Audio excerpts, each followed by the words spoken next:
Сәлеметсіздер ме, құрметті ата-аналар? Мен Мира Мерекенова. Бүгін сіздерге балалармен сабақта оқу жылдамдығын арттыру бағытында қалай жұмыс істеп жатқанымызды қысқаша айтып өткім келеді. Негізі көп жағдайда бала баяу оқыса, біз оны ерженшектікпен немесе қабілетсіздікпен байланыстырамыз, иә?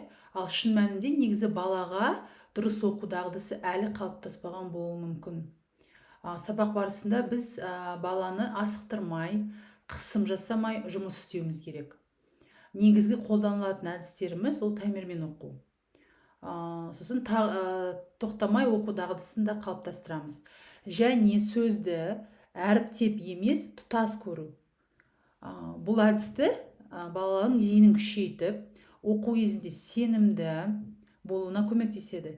Ең бастысы, оқу жылдамдығы артқанмен мәтінді түсіну сақталады. Алдағы келесі сабақта біз осы дағдыларды жалғастырып, баланың оқуын тұрақтандыруға және оқуға деген қызығушылығын арттыруға назар аударамыз. Үйде баланы асықтырмай, басқа балалармен салыстырмай, жай ғана қолдау көрсетулеріңіз біз үшін үлкен көмек. Назарларыңызға рахмет. Келесі сабақта кездескенше.